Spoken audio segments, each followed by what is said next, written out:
Hi guys, welcome once again. This is Tech Trust Training Center. You're welcome once again. I promised you guys I was going to show you how a laptop motherboard looks like and the components on the laptop motherboard, especially for the beginners who are now venturing into laptop repairs and want to know everything about the laptop and what it takes to do chip repair or board repairs. Okay, so welcome to this particular episode. And I need you to subscribe now for me or click on the like button so that the next time I release videos you should be able to also get some. Very soon I'm going to have series of tutorials for beginners. In the meantime, the beginners will probably enjoy this particular episode. Let's go. So this is a laptop motherboard. This is particularly an HP laptop motherboard. So you can have a fair look at how it looks. You can see clearly how it looks. I'm going to take you on this particular board, show you the various components on the motherboard and how probably they sometimes work. Now for every beginner, I need you to understand that the laptop motherboard has a lot of components. Probably not every individual component I will take you through, but I will take you through the important components of the laptop motherboard.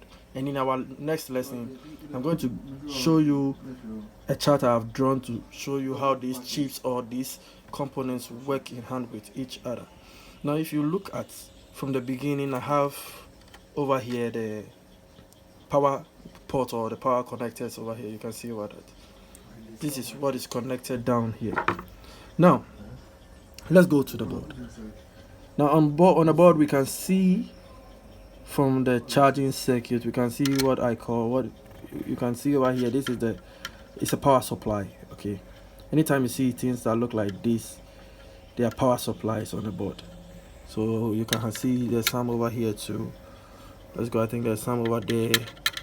Yeah, so we have power supplies on top of the board, and then we have the transistors too around here. These are transistors. When you see these, anytime you see this, they are transistors. So with everything I'm about to show you, when I finish showing you, you can look up on them online and see how they really look like over there, and that should help you to further your tutorial lessons or any practical you want to do, okay, in future. So let's continue. So I've showed you the power supplies on the parts of the board. I've showed you the transistors which are on the board, and when you see anything like this, they are resistors. Usually the resistors on laptop motherboards are labeled 010. Sometimes you get 1010, but this particular one is 010. Then we have types of capacitors on the motherboard. The capacitors may vary from each other. For example, this is a capacitor, but this is called a ceramic capacitor. There are a lot on the board. These are all ceramic capacitors. These are ceramic capacitors. Let's look for another type of capacitor on the board for me to show you. Okay, so we have one type of capacitor here. This is called an electrolyte capacitor. So you see, just beside the electrolyte capacitor here, we still have a ceramic capacitor, two ceramic capacitors over here, a power supply beside it too over here. So we have a electrolyte capacitor, two ceramic capacitors, and a power supply.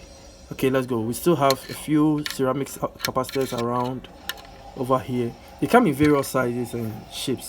Okay, so we have over here the RAM slot. This is actually the RAM slot.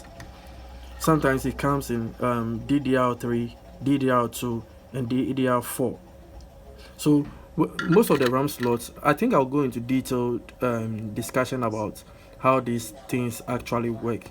What I mean by the DDR3, the DDR4, the pins connected and everything. Let's go on. So over here, what you see over here is called a CMOS battery, the CMOS, which helps in storing just temporal, helping the RAM stores temporal memory information to the laptop, or reserves some specific amount of power for the laptop board to work with. We still have over here some electrolyte capacitors. They are still around here, and before I forget, they come in various voltages. So for example, the electrolyte capacitor you see over here is a 5.3 volts capacitor, and the one beside it is a 6.3 volt capacitor. You can see that very clearly by yourself. Again, we have a transistor just beside it. You can see it as remembered. Power supplies around. We still have the ceramic capacitors. You can see them. And then let's go. Still, we have transistors around, ceramic capacitors. We have, yes. So basically, on this particular laptop, we have the startup chip, the ENE chip. I'll have a detailed lesson about this particular chip for beginners who are interested in knowing what it really does. So this is an ENE chip or a startup chip. Mostly it has various number of pins, some for the power codes, some for the ground, some for it does particularly different things, which we'll get into sometime later. So we have some chips here. So example, this is another chip on the board. This is another chip on the board.